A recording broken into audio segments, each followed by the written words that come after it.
Mini aula. A magia das sinapses, como o cérebro aprende, envelhece e se reorganiza. Vamos lá. Você já imaginou que aprender pode deixar marcas no seu cérebro? Quando falamos de aprendizagem, não estamos falando ou descrevendo apenas uma mudança abstrata que acontece sozinha no cérebro e no pensamento. Aprender envolve transformações reais no teu cérebro, na maneira como as células do nosso cérebro, chamadas de neurônios, como elas se comunicam. Sabia que os neurônios se comunicam? Sim, eles se comunicam entre si. Os neurônios, eles são células nervosas com eletricidade. E química, tem toda uma parte química também, mas nós vamos simplificar isso, tá? Então, aprender, ela envolve transformações reais. Como esse cérebro se conecta através desses neurônios. Conecta como diferentes regiões cerebrais trabalham, porque nosso cérebro, ele é didaticamente subdividido. Por que didaticamente? Para explicar, porque nenhuma função, ela trabalha sozinho. Mas ele é subdividido em áreas especialistas. A área da visão, a área da audição, a área da percepção sensorial, a área de integração da fala. Então, todas essas áreas têm que estar integradas e conversando para a aprendizagem acontecer, né? E entre um neurônio e outro, existem pontos especializados de comunicação. Olha que bacana, os neurônios se comunicam. E esses pontos chamam sinapses.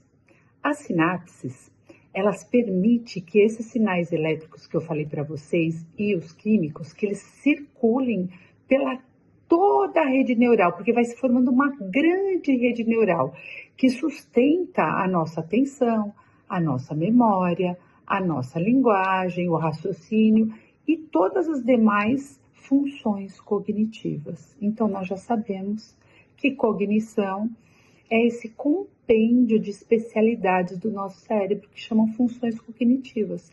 Foco, memória, atenção, linguagem, aprendizagem, pensamento, dentre outras, controle de impulsos, né? Então, é nesse território do cérebro que é microscópico, sabia? Esses neurônios, que começa a magia desse aprendizagem através das sinapses. E o que são essas marcas que eu falei no começo? Sabia que o seu cérebro que deixa marcas, né, para aprender? Então, o que são essas marcas deixadas pela aprendizagem?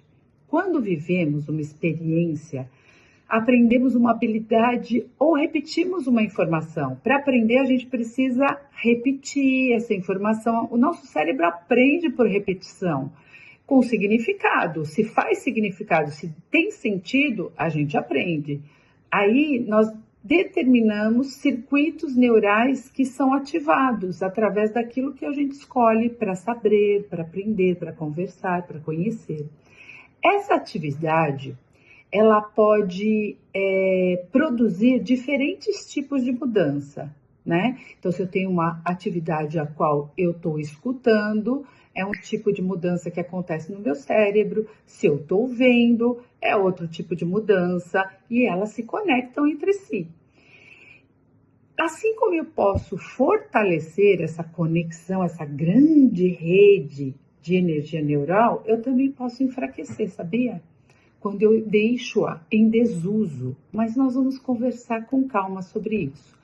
Novas conexões, ela pode ser formadas com novas aprendizagens e com aprendizagens.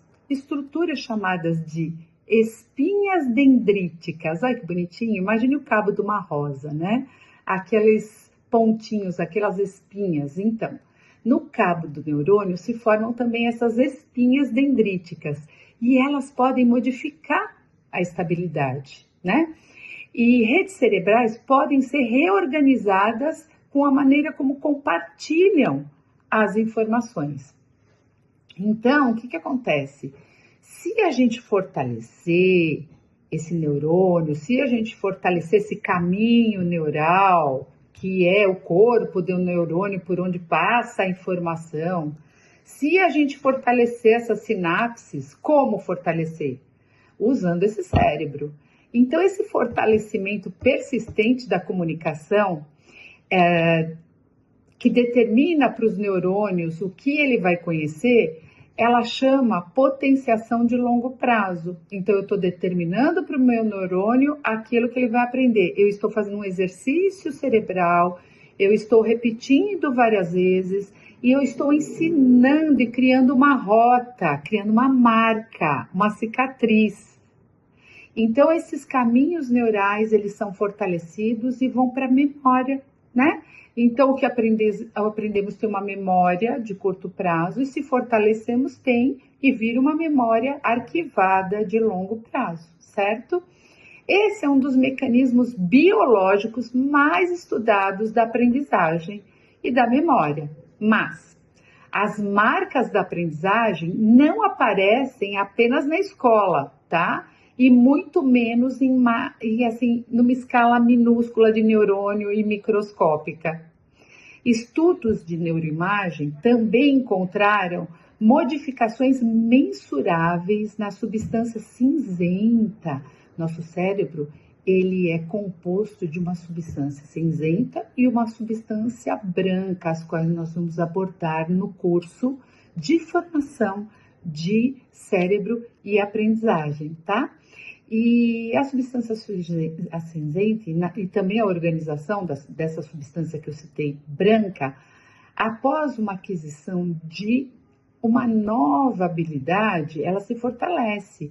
Em um estudo clássico, né, que foi publicado na revista Nature, adultos que aprenderam a fazer malabarismos, por exemplo, apresentaram mudanças transitórias em regiões relacionadas ao processamento do movimento, sim, porque a gente tem uma região responsável pelo movimento, né? E aí, conforme esse indivíduo ia fazendo malabarismo, esse estudo foi mostrando que houve uma modificação nessa região cerebral.